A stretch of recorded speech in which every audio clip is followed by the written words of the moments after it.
საღამომშვიდობის მეგობრებო, მოგესალმებით. მოკლედ, უნდა გავაგრძელოთ ის თემა, რომელიც თემაც ბოლო 2 დღე არის, განსაკუთრებულად აქტიური არის. ის მოვლენები, რომელიც ეხება უკრაინას, გრენლანდიას, ევროკავშირს, რუსეთს და საერთო ჯამში გეოპოლიტიკურ ცვლილებებს, რომელიც უკვე თამამად შეიძლება ითქვას, რომ დაწყებული არის ნამდვილად მთელ მსოფლიოში. და რა თქმა უნდა, ეს ჩვენამდეც მოვა ეს ტალღა და სამყარო გადანაცვლდება და შეიცვლება. ახლა საქართველოში იმაზე მსჯელობენ ევროპაში, ყველაზე ძვირ ქვეყანაში, მაგალითად საფრანგეთში, რატომ არის 3-ჯერ და 4-ჯერ მეტი ძვირი პროდუქტი, ვიდრე საქართველოში და როგორ ხდება ისე გენიალურად ამ დანაშაულებრივი სქემის შემუშავება ამდენი წლებია, რომ პროდუქცია მოდის ფოთისპორტამდე და ფოთისპორტიდან სანამ გაჭირვებული ქართველისთვის მაღაზიაში იქნება დადებული 300 და 400%-ით რატო არის ძვირი, ეს ვერ გაუგია ხალხს. ახლა ეს ევროპის უძვირეს ქვეყნებთან შედარებითაც კი და ამაზე ალბათ ახლა დებატები უნდა გაიმართოს, მერე ვიღაცა დისტრიბუციას დააბრალებს, ვიღაცა მაღაზიას დააბრალებს და ამით ხალხი უნდა გამოაჩტერონ, რომ ამას თურმე ამდენი ხანია ვერ ხვდებიან და ვერ ითვლიან და ამიტომ არ ღირს საქართველოში მიმდინარე მოვლენებთან დაკავშირებით საუბარი და ამიტომ გადავდივარ აი ამ სოფლიო პოლიტიკურ მოვლენებზე, რომელიც უფრო მეტი მნიშვნელოვანია და უფრო მეტი საჭირო არის, ვიდრე საქართველოში მიმდინარე მოვლენები. რამენაირად ახლა დებატებს გახსნიან და დაждდება გირჩი და დაждდება კობახიძე ერთმანეთში ეღირსებათ ამდენი ხნის მერე და იქ ზოგიერთი რიგში ჩადგებიან მას მეც დამიძახეთო, მეც მინდაო დებატებში მონაწილეობაო და ილაპარაკებიან დანარჩენს ერთმანეთში, ასე რომ ეს ცირკი გაგრძელდება და ამიტომ ეს არაფრის მომტანი არ არის. ეს ხოლმე იდიოტებისთვის არის ასე რომ ვთქვათ, გასართობად და დროის გასაყვანად. ეს სერიოზული ადამიანი ამას სერიოზულად ვერ შეხედავს. არ შეიძლება ამას სერიოზულად უყურო. ასე როგორ დებილად გთulis შენი ხელისუფლება და ოპოზიცია, მონახო არის ქვეყანა და ქვეყნის მოსახლეობა ხო ყავთ დამონებულად გადაქცეული, მაგრამ მონას საჭმელს მაინც აჭმევენ და საქართველოში საჭმელსაც კი რადონის ფაშიზმი არის საქართველოში ეს წლებია გავრცელებული, რომ საჭმელიც კი არ ეჭმება მონას საქართველოში. იმდენად ძვირია და ეს ხალხი მაინც ბედნიერია რა, ესა ბედნიერი ერი. 17 მილიონი 9 თვეში აქვს მოგება საჭმელზე მარტო ამ სუპერმარკეტებს და მადლობა მაინც ბატონ ბიძინას. მადლობა ბატონო ბიძინა, ომი არა. ღმერთმა დაგლოცოს ბატონო ბიძინა, ომი არა, არეულობა არა. აბა შენ ომი გინდა, ვერ ხედავ უკრაინაში რა ხდება? შეუპატრონო 45 ქვეყანა არის ამ ევროპაში და მის ირგვლივ და ერთ უკრაინაში არის ომი და სხვა ქვეყანაში რო არაა ომი, ყველა უნდა ევედრებოდეს მის ხელისუფლებას, ღმერთმა დაგლოცოს რომ ომი არაო. აღამანდა მაინც იმ ომს და უბედურებას უყურებ. რა გინდა, გადის ახლა ეს დამონებულ საზოგადოებაში კარგად გადის. ამიტომ ნელ-ნელა უკარგავთ ყველაფერს, მაგრამ სატრანზიტო ფუნქციაც გაგვინახევრდება, ეს აუცილებლად ასე იქნება და მერე ზდიონ ერთმანეთს, რომ არა იმის ბრალია ანაკლი სპორტი ვერ ააშენა, არა ამის ბრალია, არა მევახშის ბრალია, არა ხელისუფლების ბრალია და თუ არ ვცდები კრილოვის ლეგენდარული რა ქვია იგავარაკივით ლექსი რო არის однажды бедрак და შუკა რო აი ესე იქნება და ბოლოში რომ თავდება ვინა დამნაშავე, ვინა მართალი ჩვენო გავარჩევთო ტვირთი რომელიც უნდა წაიღოთო ისე თავის ადგილზე დგასო და ისი ახლა დაждდებიან ახლა და იძახიან, რომ აი მიშას ბრალია, ბიძინას ბრალია, თუ ისი ბრალი არის, ქვეყანაში ისევე სიძვირია, ქვეყანაში პორტი არ აშენებულა, ქვეყანაში ბენზინი ისევ ძვირი ღირს და იცი აქეთ ნაცები ხოცები მოკლედ არის რა ხალხს ელაპარაკი. ანუ გადავიდეთ სერიოზულ საკითხებთან დაკავშირებით. რომელი სერიოზული საკითხებით წყდება მსოფლიოში, რა თქმა უნდა ჩვენ არავინ გვეკითხება და არ შეგვეკითხება თუ რატო არა მქონდა მე წინა ლაივში საუბარი, მაგრამ ჩვენ ირგვლივ წყდება ყველაფერი. ესე იგი გუშინ პუტინთან შეხვედრაზე იყო ჩასული შეერთებული შტატების წარმომადგენელი და შეერთებული შტატების წარმომადგენელს ახდა ასევე ტრამპის სიძე. ეს რაღაცები უკვე შემთხვევითი არ არის ჩემო კარგებო, ტრამპს რო კითხეს რომ შენო დიქტატორი თუ იქცევიო ხან შენო დიქტატორი ხარო მე რა მოხდაო კაცო ზოგჯერო დიქტატორობა კარგი არისო სულ ასე ემოთო კი არ გამოდისო ვიცი ასაქმე თქო რო გონიათო სულაც არ მიტყდებაო მაგასო თუ მეუბნები თუ ამიტომ მისი ოჯახის წევრები ჩამულიყავს სამამულო საქმეში და გაგზავნილი ყავს და იყვნენ იქ მოილაპარაკეს რაღაცეებზე პუტინთან დღეს ახლა ამ მომენტისთვის იმართება რუსულ უკრაინულ ამერიკული მოლაპარაკებები სამხრევი მოლაპარაკებები იმართება აბუ-დაბში ეს ჩვენს ძმებთან აგერ ბიძინას ძმა და მეგობარი რო არის ისა რა ქვია შეიხი ჩამოსული რო იყო ბიძინერო დახვდა იმასთან სახში და ჩვენო ხელ შეუწყობთ ამ ყველაფერს. საინტერესო არის თვითონ მოლაპარაკებები ახლა ვინ აწარმოებს ამ მოლაპარაკებებს და როგორც მე წავიკითხე ინფორმაცია რომელიც იყო კრემლის ერთ-ერთ რუპორ არხზე ტელეგრამის არხზე და იქ ინტერვიუს სატელეფონო ზარიც იყო პესკოვის პუტინის პრეს სპიკერის მიანიშნა პირდაპირ და თქვა რომ იქ უშუალოდ ლაპარაკობენ სამხედროები. ანუ სამხედროები რუსული მხრიდან, სამხედროები უკრაინული მხრიდან და სამხედრო ექსპერტები ამერიკული მხრიდან ალბათ. ეს უკვე მაჩვენებელია იმის რომ ეს ამბავი უშუალოდ ეხება სამხედრო საქმეს, ომს სადაც წყდება უშუალოდ ბრძოლის ბედი და რაღაც გადაწყვეტილება რომელიც მიღებული არის უშუალოდ სამხედროებმა უნდა შეასრულო. ორი დღე გაგრძელდებაო ეს ყველაფერიო და რაღაც გადაწყვეტილებამდე მივალთო. აქ არ საუბრობენ რაღაცა დიპლომატები, აქ არ არის რაღაცა ისე სიტყვების შერჩევა, ანუ უშუალოდ ტექნიკური მხარე არის იმ მოლაპარაკების, რომელიც მოლაპარაკებაც აგვისტოში იქნა ანკორიჩი, ალიასკაზე, პუტინს და ტრამპს შორის მიღწეული. რუსებმა დააყოლეს, რომ ეს პირდაპირ თქვეს, არავის არაფერს არ მორიდებიან, ეს არის ტერიტორიული გაყოფა, ტერიტორიების გაყოფა, თუ კი ეს ტერიტორიული გაყოფა იქნება შესრულებული, ისე როგორც უნდა შესრულდეს, მაშინ მშვიდობა დადგება.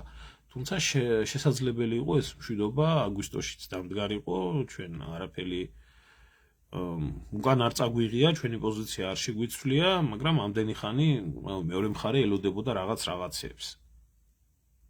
ესე იგი, როგორც გამოჟონა ინფორმაციებმა, აქ არის საუბარი იმაზე, რომ იმ ზონაში, დონბასის ზონაში, ყოველ შემთხვევაში, სადაც საბრძოლო თუმცა არა მარტო დონბასში მიდის საბრძოლო მოქმედებები მთელი უკრაინის ტერიტორიაზე მიდის, მაგრამ უკრაინულმა შეერაღებულმა ძალებმა უნდა დატოვონ ის ტერიტორია ეტაპობრივად, რომელი ტერიტორიაც შეთანხმებული იქნა პუტინს და ტრამპს შორის ალიასკაზე. და ამ გადაწყვეტილებას უშუალოდ სამხედროები ახდენენ შეიარაღებული ძალების გაყვანას, მათი პასუხისმგებლობა არის გამყოფი ხაზის პირობის შემუშავება, ბუფერის ზონის შექმნა, ძალთა დაშორიშორება და ასე შემდეგ და ასე შემდეგ. ამიტომ სამხედროების იქ შეკრება პირდაპირ მიუნიშნებს იმაზე, რომ უკრაინამ გარკვეული ტერიტორიებიდან ჯარები უნდა გაიყვანოს, მაგრამ რა ტერიტორიებზე არის საუბარი, ეს ზუსტად არავინ არ იცის, იმაზე რომ ეს იქნება ლუგანსკი და დონეცკი, ამაზე საუბარიც არა, ლუგანსკის ტერიტორიიდან ისედაც გადევნილი არიან უკრაინელები და უფრო იქეთ და იქეთ მიდის ბრძოლები. დონეცკის ოლქში დარჩენილია რაღაც ტერიტორია მათი კონტროლის მიერ. თუმცა ამ ორი ოლქის გარდა ბრძოლები მიდის ხერსონში, ზაპოროჟიეში, სუმის ოლქში, ხარკოვში და ასე შემდეგ. ანუ მე ისი თქმა მინდა, იმის თქმა მინდა, რომ რადგან სამხედროები ჩაერთვენ უშუალოდ მოლაპარაკებების პროცესი მეტყველებს იმაზე, რომ ეს იქნება უშუალოდ სამხედროების ჯარის გადანაცვლება, გადაადგილება და ასე შემდეგ. რა იქნება, როგორ იქნება, რანაირად იქნება, ამას ახლა დრო აჩვენებს და წინასწარ არავინ არ იტყვის. ერთადერთი რაც შეიძლება იქნას, ასე რომ ვთქვათ,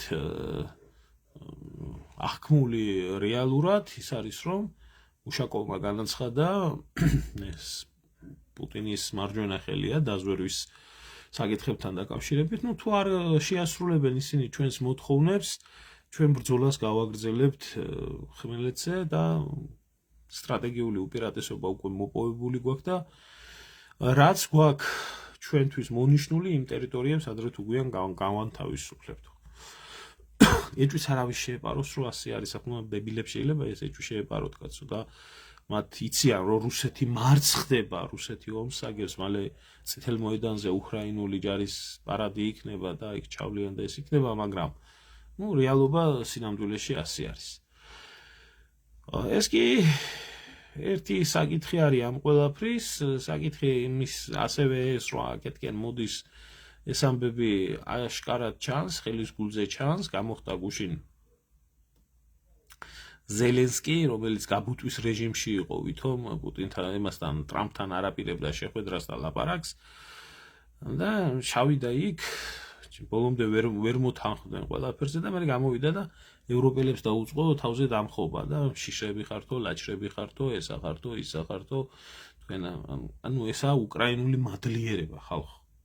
ეს არის უკრაინული მადლიერება იმ ხალხის მიმართ, იმ ადამიანების მიმართ, რომლებმაც ამდენი ხნის მანძილზე მათი თანამამულეები მიიღეს, დააბინავეს, ვინც ამდენი ხანი აწვდიდა იარაღს, ვინც ამდენი ხანი ასმევდა, აჭმევდა, ხელის შეწყობა ჰქონდათ ომში, მათ მიმართ გამოვიდა დაუწყო ლანძვაგინება, განსაკუთრებით მე ორბანს დაეტაკა და ორბანზე თქვა, რომ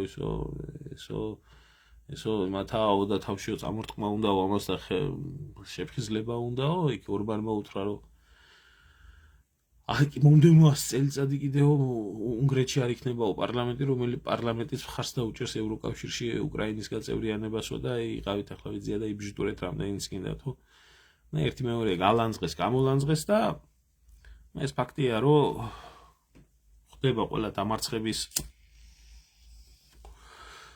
სურნელს ნელ-ნელა თავისთავად ამას ეგრეთ წოდებული პახმელია მოყვება, წაგებული ომის პახმელია, რომელიც იქნება ძალიან მძიმე შედეგების. აი, თავიდანვე ყველა ამბობდა იმას, რომ არც მალავდნენ დასავლეთში, რომ რუსეთისთვის უნდა მიეყენებიათ სტრატეგიული მარცხი.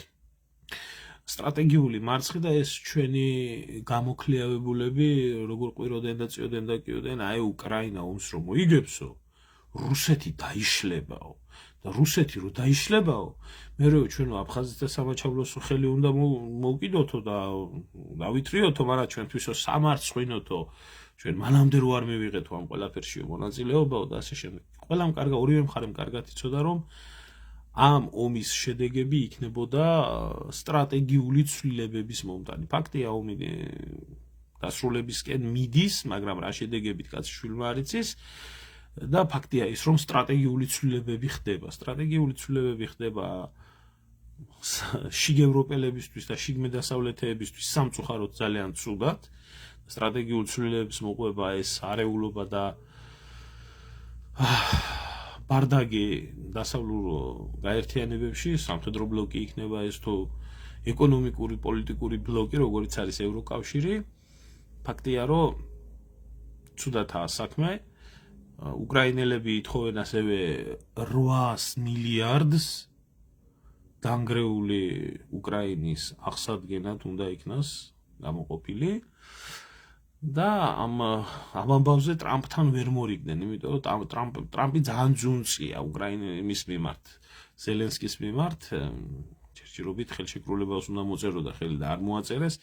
კაპიკის მიმცემი არაა, სიმართლე გითხრათ, ტრამპი იქეთ მოთხოვს იმვალებს, რავალებიც დაადენ და უკრაინის ტერიტორიულ ესე რო ვთქვათ, ეროვნულ საგანძურებს ამერიკელები ჩაიგდებენ ხელში და გამოწიკავენ იმას, რაც ფული გადაუხადეს.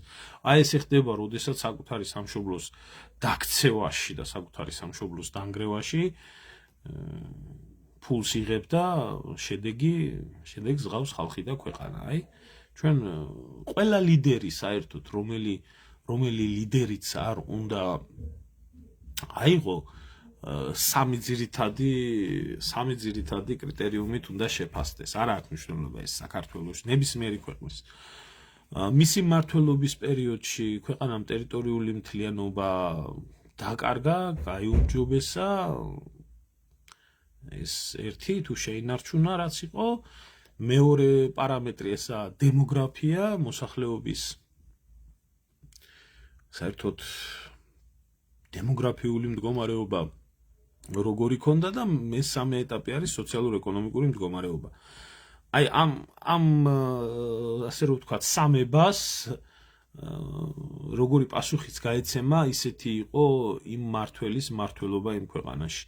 ფაქტია ის, რომ ზელენსკის მმართველობა უკრაინაში იყო შემდეგნაირი, მათ დაკარგეს უზარმაზარი ტერიტორიები, კატასტროფული დემოგრაფიული კოლაფსი მიიღეს, დაღუპული, აუნაზღაურებელი ზარალი, ის რაც მოსახლეობის დანაკარგი, როგორც ოკუპირებულ ტერიტორიებზე დარჩენილი მოსახლეობა, ასევე ომში დაღუპული და უზოუკლოდ დაკარგული და ქვეყნიდან გაქცეული მოსახლეობა და მესამე ახლა სოციალურ-ეკონომიკური საკითხი უკრაინის მთლიანად დოტაციური გახდა ეგ ქვეყანა და მას არ გააჩნია თავისი დამოუკიდებელი ხელისუფლება, არის ფილიალი რომელიღაცა deep state-ის თუ ვიღაცის.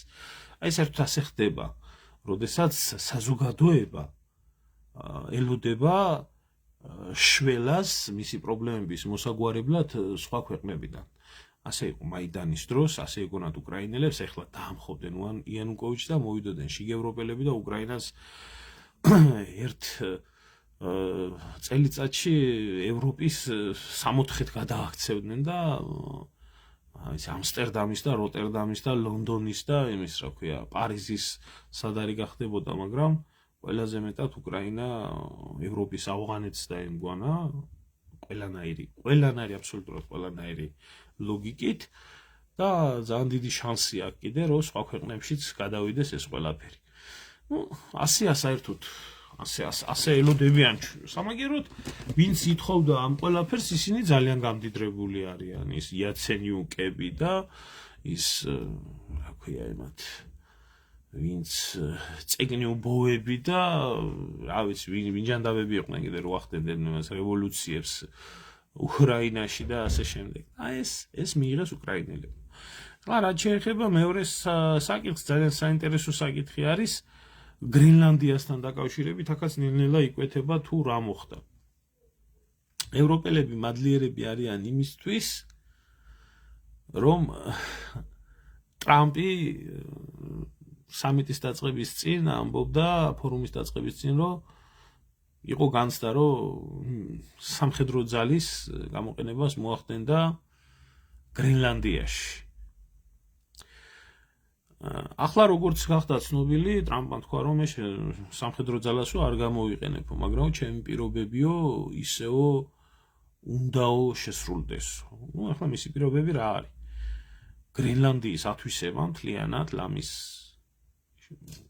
შტატად ქცევა შეერთებული შტატებისთვის შეერთება, მაგრამ ამას ხო ფული ჭირდებოდა, ან ვიყიდიო ამ ყველაფერს.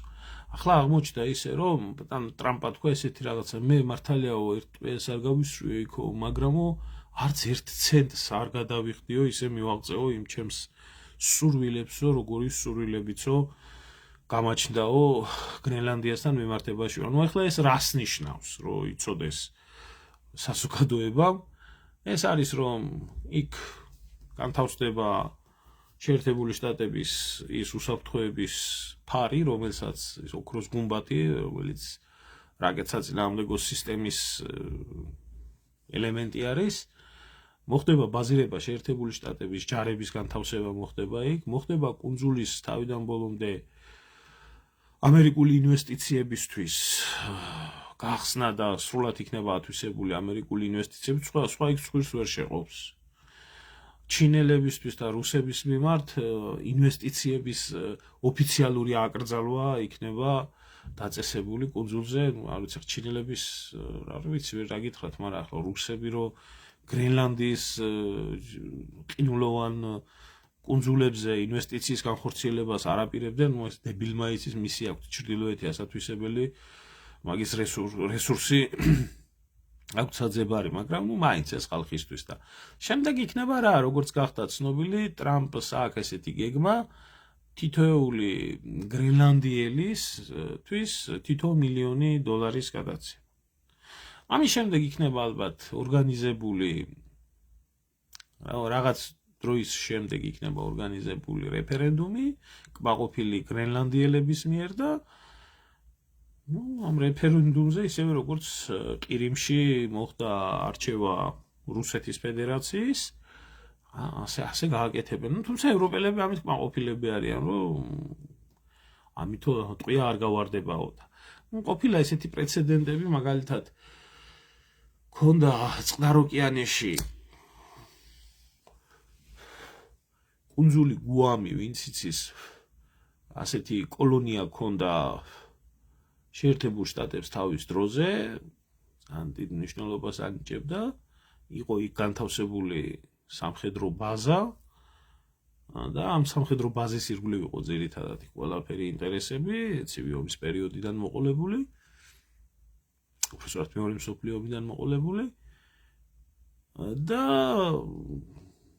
მოსახლეობა ამ კუნძულის არ იყო შეერთებული შტატების მოქალაქეები, ანუ არჩევნებში მონაწილეობის უფლება არ ჰქონდათ, თუმცა ყველაფერს სარგებლობდნენ როგორც თვითონ ნებისმიერი ამერიკელი მოქალაქე ამერიკიდან და გახდა 51 შტატი. არც ისე დიდი ხნის წინ, რაც დროის შემდეგ შეიერთა ოფიციალურად შეერთებულმა შტატებმა. ასეთ შემთხვევაში გრენლანდიასაც იგივე ბედი ელოდება, იმიტომ რომ აქ სხვა ვარიანტი არ შეიძლება უბრალოდ იყოს. ჩარჩო ხელშეკრულებით მეო ახლა ქირასო და ქირით და იმიტომ არ ჩარჩო ხელშეკრულებითო უნდა გადმომეცესო გრენლანდია. ფაქტია ის, რომ გრენლანდიას შეერთებული შტატები ამ ფორმით თუ იმ ფორმით მიიღებს, დანია ამ ფორმით თუ იმ ფორმით მაინც დაკარგავს გრენლანდიის კუნძულს. ამიტომ ეს საკითხიც ამ ხრივ არის მოგვარებული. საინტერესო არის მეორე დინება, რომელიც დინებაც წარმოიშვა თვითონ ევროპელებში და მე ამას გეუბნებოდი თქვენ დედოლარიზაციის საკითხი, რომელიც თავის დროზე განხორციელდა ევროკავშირის ქვეყნებში და შემოვიდა ევრო, ეს რომელიც ყველაზე მეტად ადარდებს ტრამპაცობას. ხო, აქ სხვათა შორის საინტერესო კარიკატურებით გამოვიდა ესა, რა ქვია, გერმანული გაზეთი და Der Spiegel. ჯონ სნოუების და რა ვიცი, ვინცა მოყვარული ამ ჩრდილოეთის კარიბჭის მცველების სახეებით იქნა მოყვანილი ესენი დღევანდელი ევროპელი პოლიტიკოსები. წინ არის მერცი. რაშია ახლა საქმე? ახლა კიდე გამოჟონა ინფორმაცია იმის შესახებ, რომ ოქროს სავალუტო რეზერვები, რომელი რეზერვებიც ევროპის არის განთავსებული ამერიკის შეერთებულ შტატებში, ფედერალურ სარეზერვო ბანკში და ამერიკა ხო ინახავს ამ ოქროს, რომ ევროპაში რამე უბედურება რო არ მოხდეს, იქ მეტი უსაფრთხოდ იქნება. გაისმა ის, რომ რაც თავის დროზე შარლ დე გოლმა გაუკეთა ამერიკელებს, მსგავსი სურვილი გამოთქმა მერცმა, რომ გერმანული ოქრო, რომელიც განთავსებული არის ამერიკის შეერთებული შტატების სარეზერვო ბანკში, იქნას დაბრუნებული გერმანიაში. საინტერესო რა არის ხალხო იცით? აი ამ ოქროსთან დაკავშირებით ყოველთვის იყო ეს საკრალური დამოკიდებულება ჰქონდათ ამერიკელებს. ახლა რატო? თავის დროზე და წლების წინ, ასე რომ ვთქვათ, საუკუნეებს ვერ იტყვი, მაგრამ როდესაც დოლარი გახდა ძლიერი ვალუტა, იმ პერიოდისთვის დოლარის კურსი მიმაგრებული იყო ოქროსთან, რაღაც თითოეული დოლარი რაღაც უნცია ოქროს ნიშნავდა. ამიტომ შეერთებულ შტატებს სჭირდებოდა რაც შეიძლება მეტი ოქრო, რომ მათი ვალუტა ყოფილიყო ძლიერი. ამ კეთილშობილური მიზნებით მთელი ევროპელების ოქრო იქნა წარებული და განთავსებული შეერთებულ შტატებში, უსაფრთხოდ, იქ რო არავის არ მიეტაცებია. მეორე მსოფლიო ომის შემდეგ, მაგრამ პირველი ვინც ამ ყველაფერთან დაკავშირებით იქნა ამხედრებული, ეს იყო შარლ დე გოლი. დე გოლმა თავის დროზე თუ მას სურდა რომ მისი ქვეყანა ვასალი კი არ ყოფილიყო, ის ყოფილიყო რეალურად დამოუკიდებელი ქვეყანა და რეალურად ყოფილიყო მაგრამ მსოფლიო გეოპოლიტიკის ისეთი მოთამაშე თუ ვერ იქნებოდა როგორც იყო შეერთებული შტატები და საბჭოთა კავშირი, ყოფილიყო ძლიერი საფრანგეთი, მესამე ძალა მაინც მსოფლიოში ანგარიში გასაწევი და მის ირგვლივ მისი ბანაკი შეეკრა. ამიტომ როდესაც მოითხოვა ფინანსური დამოუკიდებლობა, არის ეს სახელმწიფო დამოუკიდებლობის აუცილებელი ელემენტი. ამიტომ როდესაც მოითხოვა ამერიკელებიდან ეს ოქრო, ფრანგების კუთვნილი ოქრო, რამენაირად დაბრუნებულიყო საფრანგეთში, ამერიკელებმა სტკიცეს წარე უარი, რომ არ შეიძლებოდა იქედან ამ ოქროს გამოტანა. აქედან გამომდინარე, დე გოლი ჭკვიანი კაცი იყო და გააკეთა ასეთი დარტყმა, გაუკეთა ამერიკელებს მათი პირობა იმის შესახებ, რომ თითოეული დოლარი რაღაც ოდენ უნცია ოქროს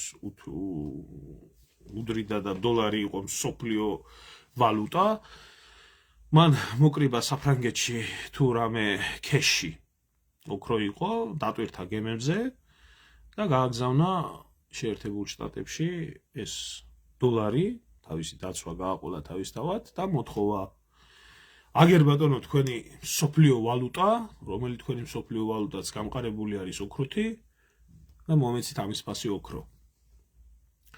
ამერიკელები აღმოჩნდნენ ისეთ მდგომარეობაში, რომ ვერც უარის თქმა პრაქტიკულად დოლარის დევალვაციას უდრიდა, პასუხის გაცემა კი იმას, რომ ფრანგული ოქრო უკან უნდა დაბრუნებულიყო და ინფლაციას და დოლარის იმიჯის შელახვას არჩიეს ამერიკელებმა დე გოლისთვის დაებრუნებიათ ოქრო. და არ ვიცი ზუსტად შეიძლება შემეშალოს ახლა ვისაც გაინტერესებს შეგიძლიათ მოიძიებნოთ ამის შესახებ. 7 უზარმაზარი გემი, დატვირთული გემი იქნა წამოღებული ფრანგული ოქრო შეერთებული შტატებიდან და იქნა დაბრუნებული სამშობლოში. თუმცა თვითონ დე გოლი ამ მოვლენას თვლიდა ისე რომ ვთქვათ პოლიტიკის აუსტერლიცს. ანუ ეს აუსტერლიცის ბრძოლა, რომელიც ნაპოლეონმა ავსტრია, უნგრეთის და რუსეთის ჯარების წინააღმდეგ მოიგო, ყინულზე ჩაძირა მოწინააღმდეგის შეიარაღებული ძალები შეიტყუა, ბრწყინვალე გამარჯვება მოიპოვა. აი ამას ამბობდა დე გოლი, რომ ეს იყო ჩემიო აუსტერლიციო. თუმცა ამერიკელების ბოღმა, ამით ძალიან დაიბოღმა, ამას მოყვა ასევე პარიზიდან ნატო შტაბ-ბინის გატანა, ამერიკული კონტინგენტის გაყვანა და უამრავი სხვა რამ, ანუ გაფუჭდა ძალიან ურთიერთობები საფრანგეთს და ნატოს და ამერიკას შორის, გამოყვანა საფრანგეთის ნატოდან და ამერიკელებმა ეს არ აპატიეს დეგოლს, რა თქმა უნდა, და ის პირველი ხავერდოვანი რევოლუცია, რომელიც საერთოდ ევროპაში მოხდა და ახლა რო იციან თქვა, რომ პირველი ხავერდოვანი რევოლუცია მოხდა ჩეხეთში და ესე ჩეხეთის ის კომუნისტური ხელისუფლება შეიცვალა და ვაცლავ ჰაველი არაფერს შუაში არ იყო, პირველი ხავერდოვანი რევოლუცია ცერეუს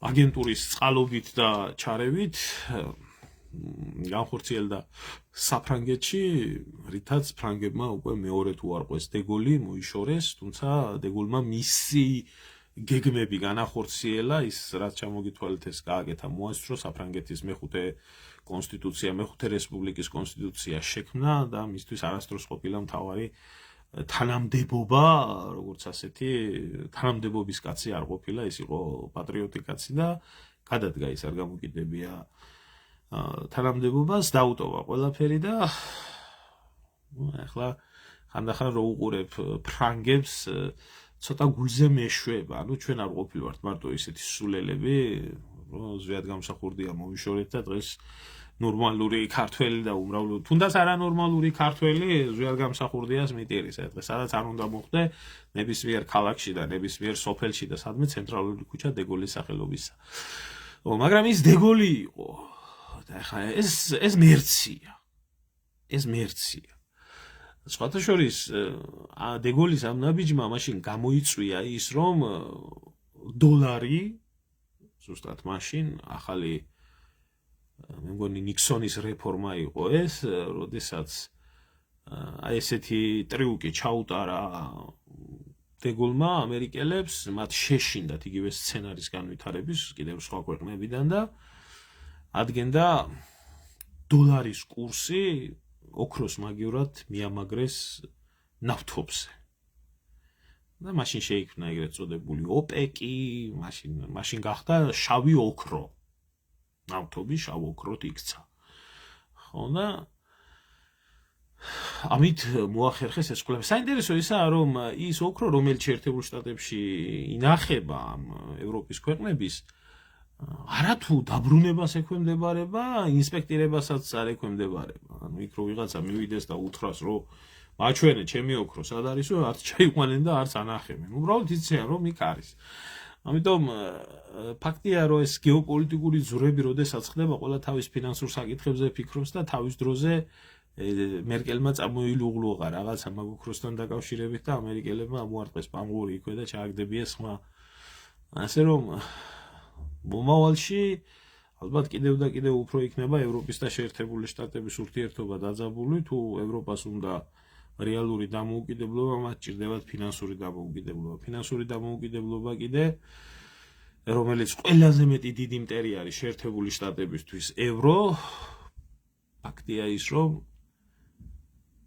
რაღაცით განსაკუთრებულად უნდა გამყარდეს და გამაგრდეს და ეს ოქრო თუ არ იქნა დაბრუნებული ევროპაში, ძალიან სერიოზული პრობლემები იქნება მომავალში. ამიტომ მე ვფიქრობ, რომ მომავალში კიდევ და კიდევ უფრო დაიძაბება შეერთებულ შტატებსა და ევროპას შორის ურთიერთობა და ევროპელების სასიკეთოდ ნამდვილად არ იქნება ეგ ყველაფერი.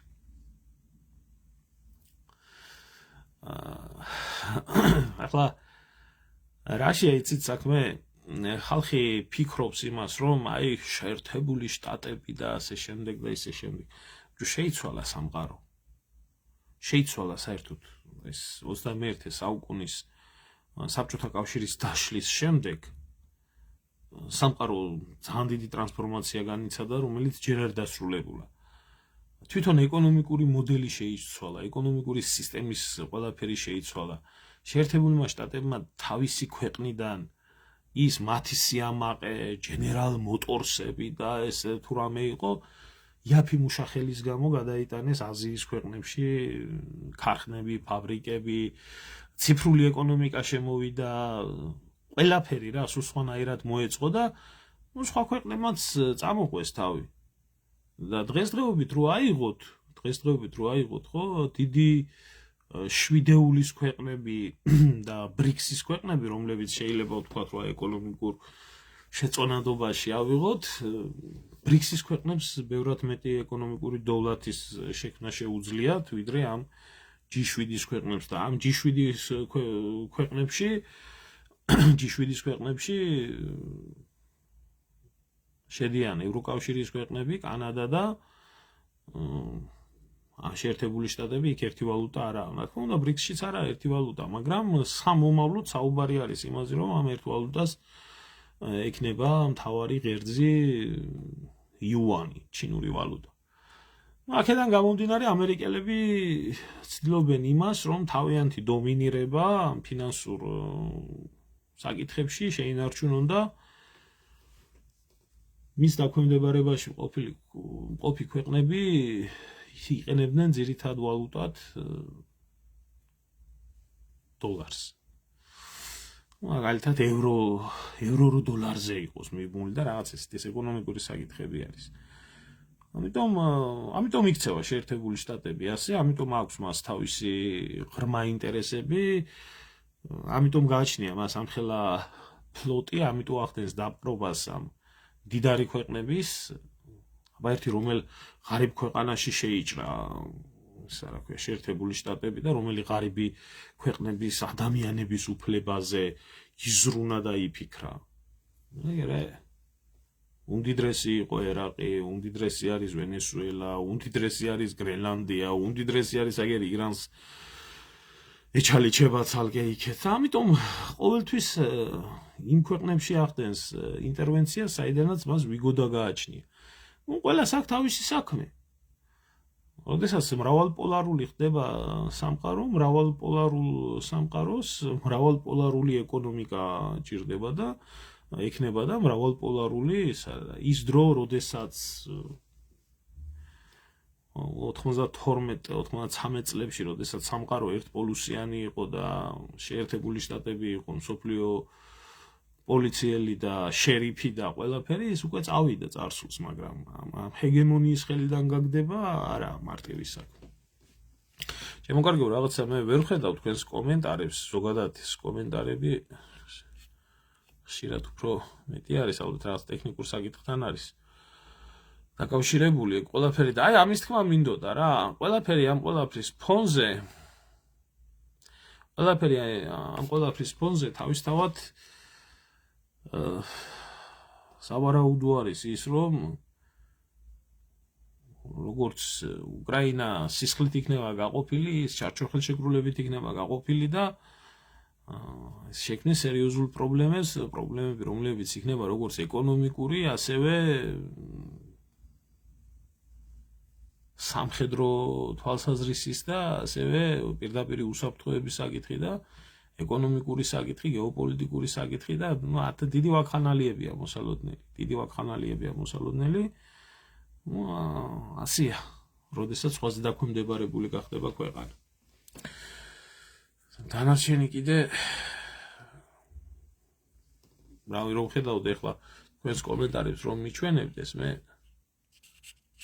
კეთყოდით აი კითხვა პასუხის რეჟიმში გავაგრძელებდით, მაგრამ სამწუხაროდ არ მიჩვენებს. ამიტომ ჩემი ძირითადად საქმე რაც ეს გითხარით, ეს რეალობა მიმდინარეობს რეალურად, ახლა მსოფლიო ანალიტიკური ცენტრები ამაზე წერენ და ამაზე არის ყველა დაკვირვებული და დამოკიდებული და ვნახოთ აბა რა შედეგი იქნება უახლოეს მომავალში. ეს აუცილებლად იქნება საქართველოში ასახული. აუცილებლად იქნება.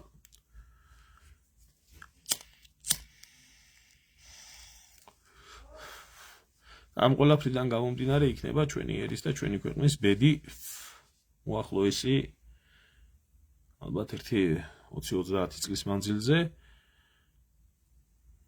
მინიმუმ თუ არა 50 წლის მანძილზე გეოპოლიტიკური ცვლილების ერაში. მადლობა მინდა ყველას მოგახსენოთ ყურადღებისთვის, ძალიან ცუდი არის რა ესეთი რეჟიმია. რაც არაჩვენებს კომენტარებს და დაგემშვიდობებით შემოგარგებო.